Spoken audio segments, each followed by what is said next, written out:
the underground city, or they called it in Turkey, Derinkuyu in Cappadocia, Nevşehir. So this place was existing thousands of years ago, where people live under the ground due to conquer death and the plague. So it is 85 meters deep, which has 20,000 people. Derinkuyu is about 8 floors underground. It was built in the 7th and 18th century. As you see in the pictures, this was the hidden village of Cappadocia that exists until now. So this is the circulation. The size of each pathway is at least 3 to 4 persons in passed together. So, alam mo, very, very amazing ang lugar na ito. Napunta po kami dito. Nag-tour kami kasama yung mga kaibigan kong mga Pilipino. No. You know, the people before in the Roman Empire, they're coming here and they're hiding because the Romans will take them. That's why people before live in under here. So you have to learn why people were here, Asya. No, it's not scary. Before they have lights. You know, we're watching in a movie. Oo nga, cave nga ito nataguan ng mga... Dito sila nakatira noon. Low. Şu an ikinci kattayız. Second floor. Böyle düz bizdeki gibi katlar şeklinde değil de, çünkü şurada da kalan var, burada da kalan var. Burası işte şu ara katta iki gibi. Dito kami sa ilalim ng tunnel. Dito yung tirahan ng mga tao. Yeah. This is two. Hadi. Diğer çıkışta var. Hadi. O sadece borun çıkışı. Kasi nagreklamo tong sa likod ko, matagal daw tayo. Şey yok. Ezilen yeri de göstereceğim. Aray.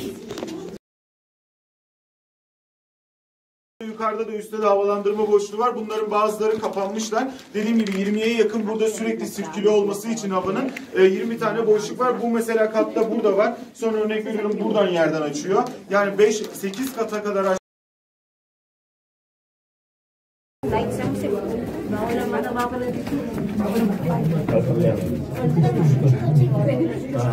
Üç evet. Naku, pag ako palang mataba masyado dito. Hindi ako kasya. Buti na nagpahit ako ng konti, kaya nagkasya na ako. Ay! Buti na nagpahit ako ng konti.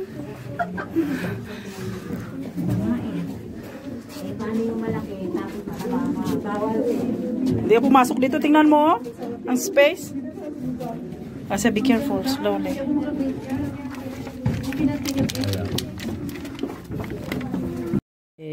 Tourists are allowed only to the 3rd floor going to this place. They don't allow everyone to go to the 4th, 5th, and 6th, 7th, 8th floor. Maybe it will collapse. That's why only the 3rd floor we can go to. So we're heading to the 3rd floor now. The camera you can see it's dark, but when you are there, here, why you put that in your see the place where you're going. There's lights above, why you take and it? there's light so we're using our phone. So this is one when they put too much light. So this is the beauty of it. Look at this. Burası yok, beraber yukarıya çıkacağız, orada da anlatım yapacağım. Ayrılmıyorum. Şöyle sağ tarafa doğru gelelim, buradan yukarıya doğru çıkacağız ama anlatıma devam edeceğim. Top of this village you can see a church there, a Christian church. So this is an amazing place. You can see Cappadocia is top, down is the village.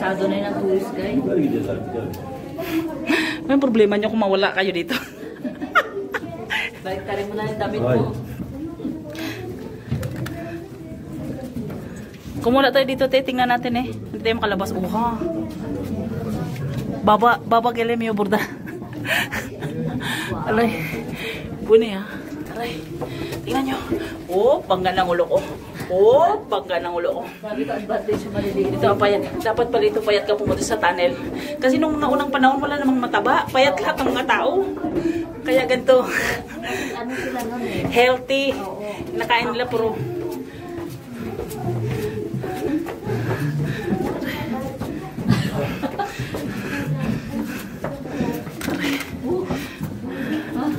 Hala. Ang balakang masakit na. Ay. Oh my God. Oh. This is a secret civilization that exists 1,000 years ago. So you can imagine 20,000 people living underground with their animals, crops, and livestock. So these are hundreds of chambers which accommodate to 20,000 people above this mountain. So this is a very, very big place, as you can see. It's not only, it's a small part. It's a very huge, vast, big place. As you can see, if you come to visit Cappadocia, you can see them there. This is the cross where Christianity really exists. And these under these mountains are those caves. So it's a small city under the ground until now that daha fazla geniş bir delik var. Buradan sepetlerle beraber üzümleri bu delikten aşağı indiriyorlarmış ve bizim bulunduğumuz yerlere, işte Bozcaada'da falan şarap yapımını anlatırlar, kadınlar ayaklarıyla eziyormuş gibisinden. Bunu burada eziyorlar ve gördüğünüz, bakın şuradaki delikten aşağı doğru, bunun arkasına da bir tane o gördüğünüz büyük çömleklerden koyuyorlar ve böylelikle üzümün suyu gidiyor. In a group tour, we tried to take photos underground with our fellow Filipino friends and the Turkish also. This is the Kolderin Kuya. Down of these are those houses, homes, secret village. So it's our opportunity for us to go in this place under this huge mountain. Now we're heading ahead to Balıklı Göl. So Narlı Göl, sorry. This is a crater of a volcanic, not active for now. So we're going ahead of that.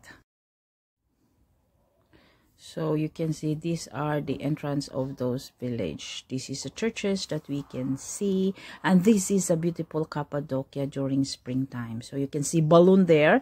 Not all the time there is balloon. The weather forecast of Turkey is announcing if the balloon could fly, because do you know that each balloon cost $1 million? So the family, only 3 family own those balloons in Turkey. So it's our opportunity for us to see and experience these places that exist thousands of years ago. So if it happens that you come to Turkey, try to visit this place, okay? It's a beautiful Christian church that you can see. Oh wow, it's amazing. This place, Muslim, Christian, Jewish exist. They live here happily together. So this is the Ilara Vadisi, and now we're going to Balıklı Göl. It's called the crater lake called Narlı Göl. Sorry, I'm always telling Balıklı Göl is in Şanlıurfa. So this is the way going there. So when we reached there, of course, we took picture with Asya and her baba. So this is the place where people also has experienced the Narlı Göl. It's very nice. So it's time for us to spend time family together, experience this country every year. So it's our opportunity for us to visit many places in Turkey. It's a historical fairy tale movie that you can see. So those who didn't come to Turkey, I'm encouraging you to please visit this country. This is a very beautiful place that you can see, and you can only read in those books. So this is an inactive volcano crater. Hope you like our video. Sa lahat ng mga nanood ng videong ito, huwag niyo po kalimutan i-subscribe para updated po kayo sa susunod nating video. Okay? Thank you so much.